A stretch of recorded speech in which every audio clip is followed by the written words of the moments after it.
Je me souviens d'un moment très banal, presque invisible, mais qui, avec le recul, dit tout.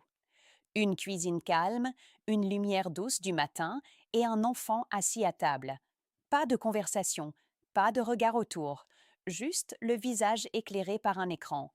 Les pouces qui bougent vite, comme s'ils avaient leur propre vie. Et autour de lui, le monde continue sans lui. À l'époque, j'ai observé ça sans trop réagir. Comme beaucoup d'adultes, je me suis dit, c'est une phase, ils aiment ça, ça va passer. Mais ce que j'ai appris avec les années, c'est que certaines phases ne passent pas, elles s'installent. Aujourd'hui, ce que nous appelons simplement temps d'écran n'est plus un détail de la journée. C'est devenu un rythme, une habitude, presque une deuxième respiration pour certains enfants et adolescents.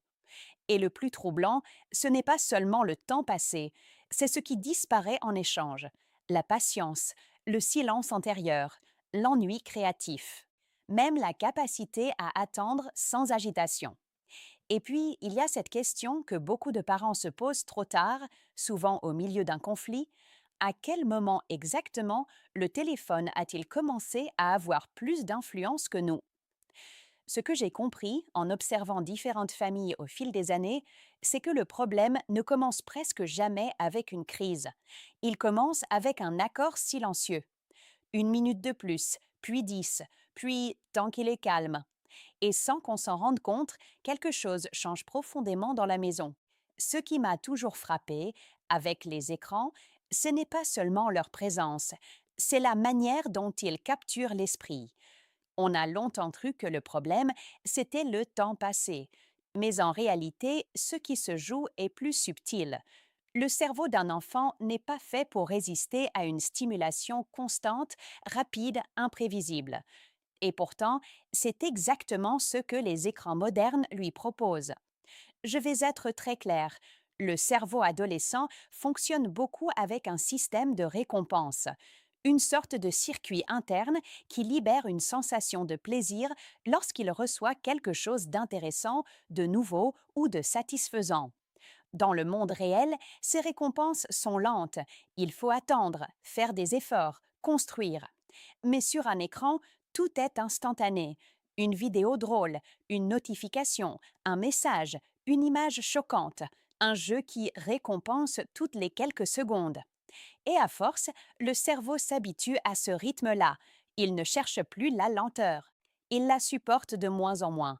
C'est que j'ai observé chez beaucoup d'enfants, c'est une transformation progressive de leur attention. Ils ne deviennent pas incapables du jour au lendemain. Non, c'est beaucoup plus discret. D'abord, ils s'ennuient plus vite. Ensuite, ils deviennent impatients. Puis, ils commencent à éviter tout ce qui demande un effort prolongé. Lire un texte, écouter une explication, attendre son tour. Même rester assis sans stimulation devient difficile. Et le plus déroutant pour les adultes, c'est la réaction quand on retire l'écran. Ce n'est pas juste un non accepté calmement, c'est parfois une explosion émotionnelle disproportionnée. Colère, frustration, agitation, négociation intense. Et beaucoup de parents interprètent ça comme de la provocation. Mais dans la plupart des cas, ce n'est pas de la manipulation consciente, c'est un cerveau qui a perdu temporairement son équilibre de stimulation. Comme quelqu'un qu'on retire brusquement d'un environnement très bruyant pour le mettre dans le silence total. Le choc est réel. Je me souviens d'un enfant que j'ai observé dans un cadre familial. Quand l'écran lui était retiré, il ne savait littéralement pas quoi faire de ses mains, ni de son regard. C'était comme si le monde réel devenait trop lent pour lui. Et ce n'est pas dramatique au sens sensationnel du terme, c'est préoccupant au sens développemental. Parce qu'à cet âge, le cerveau est en construction. Il apprend à gérer la frustration, à patienter, à organiser son attention. Mais si tout est constamment remplacé par une stimulation rapide, ces apprentissages prennent du retard. Et c'est là que le vrai problème commence à apparaître dans les foyers. Ce n'est pas seulement l'écran, c'est ce que l'écran remplace sans qu'on se rende compte. Dans beaucoup de maisons, le vrai conflit autour des écrans ne ressemble jamais à une grande dispute spectaculaire au début. Non, c'est plutôt une accumulation de petites négociations qui finissent par devenir épuisantes. Encore 5 minutes. Après ce niveau, je vais juste répondre à ce message. Et très souvent, les parents acceptent. pas parce qu'ils sont naïfs, mais parce qu'ils sont fatigués, parce qu'il y a des devoirs à superviser, des repas à préparer, du travail, du bruit dans la maison et parfois juste le besoin d'avoir un peu de calme. Et l'écran devient ce raccourci silencieux vers le calme. Mais ce calme a un prix invisible. Ce que j'ai souvent observé, c'est que l'écran ne devient pas seulement un objet d'utilisation, il devient un objet de pouvoir dans la maison, sans que personne ne l'ait vraiment décidé. Il y a des moments très simples où cela se révèle, l'heure du repas par exemple. L'heure du repas, par exemple. Là où autrefois il y avait des discussions, des regards, parfois même des petits désaccords familiaux normaux, on se retrouve avec des personnes physiquement présentes, mais mentalement ailleurs, chacun dans son propre espace numérique. Et quand le parent décide d'interrompre ce moment, ce n'est pas toujours bien accueilli. Non pas parce que l'enfant refuse d'obéir, mais parce qu'il est en train d'être arraché à quelque chose qui est devenu émotionnellement absorbant. L'écran n'est plus juste un divertissement, il devient parfois un refuge, un endroit où l'ennui, le stress ou même la solitude disparaissent temporairement. Et c'est là que les tensions commencent à s'installer. Les parents, de leur côté, sentent qu'ils perdent progressivement le contrôle. Ils répètent les mêmes consignes, encore et encore, sans effet durable. Et plus ils insistent, plus la résistance semble augmenter. Alors certains montent le ton, d'autres abandonnent, d'autres encore alternent entre les deux. C'est qui crée un cycle très classique: demande, right pointing arrow, résistance, right pointing arrow, conflit, right pointing arrow, fatigue, right pointing arrow, concession, right pointing arrow, répétition. Et dans ces cycles, personne ne gagne vraiment. Ce que j'ai trouvé le plus intéressant avec le temps, c'est que les écrans ne créent pas forcément des enfants rebelles. Ils créent surtout des environnements où la communication devient fragmentée. On parle moins, on négocie plus, on réagit plus qu'on explique. Et petit à petit, quelque chose change dans la dynamique familiale.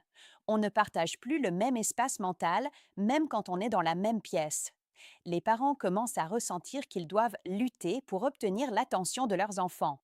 Et les enfants, eux, perçoivent les adultes comme des obstacles à leur accès au numérique.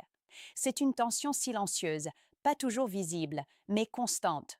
Et la vraie difficulté, c'est que personne n'a vraiment l'impression d'être en train de mal faire. Chacun réagit simplement à ce qu'il ressent sur le moment. Mais sans structure claire, sans limite stable et sans alternative solide, l'écran finit par s'installer comme le centre invisible de l'organisation familiale. Reprendre le contrôle des écrans à la maison n'a rien d'un combat spectaculaire. Ceux qui essaient de tout couper d'un coup découvrent généralement une vérité simple: ce n'est pas durable. Et surtout, ça transforme la maison en champ de tension permanent. Ce que j'ai appris en observant différentes familles, c'est que le changement efficace ne commence pas par la suppression, il commence par la structure. Un enfant a besoin de repères clairs, pas de règles changeantes selon l'humeur du jour. Quand le cadre est flou, il teste. Pas par méchanceté, mais parce que le cerveau cherche naturellement les limites. C'est une forme de sécurité. La première étape, souvent négligée, c'est de rendre le temps d'écran prévisible. Pas négociable à chaque instant, mais intégré dans une routine. Par exemple, des moments définis où l'écran est autorisé et des moments où il ne l'est pas. Le matin avant l'école, le repas et le sommeil sont souvent les zones les plus sensibles. Ces ne sont pas des détails logistiques, ces sont des moments de construction mentale. Mais il y a un point que beaucoup d'adultes sous-estiment: retirer l'écran sans rien proposer à la place ne fonctionne presque jamais sur le long terme. Le cerveau n'aime pas le vide, surtout un cerveau habitué à la stimulation constante. Donc, la vraie question devient: qu'est-ce qui remplace l'écran concrètement? Et là, il ne s'agit pas de grandes activités éducatives imposées. Il s'agit de choses simples, accessibles, immédiates. Dessiner, sortir marcher, aider dans une tâche du quotidien, écouter de la musique. Même s'ennuyer au début. Oui, l'ennui est inconfortable, mais il est aussi constructif quand il est encadré. J'ai remarqué quelque chose de très important dans les familles où la situation s'améliore: les parents ne deviennent pas seulement des contrôleurs de temps, ils redeviennent des modèles d'attention, parce qu'un enfant observe plus qu'il n'écoute. Si l'adulte est constamment sur son téléphone, même en demandant à l'enfant de lâcher le sien, le message devient contradictoire. Et les contradictions éducatives créent toujours de la résistance. Un autre élément clé, c'est la progressivité. Le cerveau ne se réorganise pas en une semaine. Quand on réduit le temps d'écran de manière brutale, on déclenche souvent frustration et conflit. Mais quand la réduction est progressive et constante, le cerveau s'adapte. Il redécouvre d'autres sources de stimulation. Et puis, il y a un point émotionnel que beaucoup oublient. Avant de corriger un comportement, il faut souvent restaurer la connexion. Un enfant qui se sent constamment contrôlé, sans être compris, va se défendre. Mais un enfant qui se sent compris, même dans ses excès, devient beaucoup plus réceptif aux limites. Ce n'est donc pas une guerre contre les écrans, c'est une réorganisation de l'attention familiale, une manière de reprendre doucement la main sur ce qui structure le quotidien. Et ce que j'ai observé avec le temps, c'est que les maisons qui réussissent à rééquilibrer cela ne deviennent pas des maisons sans écran. Elles deviennent des maisons où les écrans ne sont plus le centre invisible de tout. Au fond, toute cette question du temps d'écran ramène à quelque chose de plus simple, mais aussi de plus délicat, la qualité de l'attention dans une famille. Les écrans ne sont ni bons ni mauvais en eux-mêmes. Ils sont devenus puissants parce qu'ils occupent un espace que rien n'a vraiment remplacé de façon équivalente. L'ennui, la présence, la conversation lente, les moments sans objectif précis. Et c'est souvent là que se joue le développement émotionnel réel d'un enfant. Quand une maison retrouve un équilibre, ce n'est pas parce que les écrans ont disparu, mais parce qu'ils ont repris leur juste place. Ils cessent d'être une échappatoire permanente ou un point de tension constant. Ils redeviennent un outil, pas une dynamique centrale. Et ce que j'ai appris avec les années, c'est que les enfants ne réagissent pas seulement aux règles, ils réagissent surtout à la cohérence, à ce qu'ils observent jour après jour dans la manière dont les adultes vivent eux-mêmes leur attention. Le changement commence rarement par une grande décision. Il commence par de petits ajustements tenus dans le temps, des limites claires, des moments protégés et surtout une présence plus intentionnelle. Parce qu'un enfant ne se souvient pas du nombre exact d'heures passées sur un écran. Il se souvient de ce qu'il a ressenti pendant cet temps-là et de ce qu'il a manqué autour. Et si vous regardez bien, la vraie question n'est pas combien de temps d'écran est trop, c'est plutôt qu'est-ce qui mérite vraiment l'attention dans cette maison.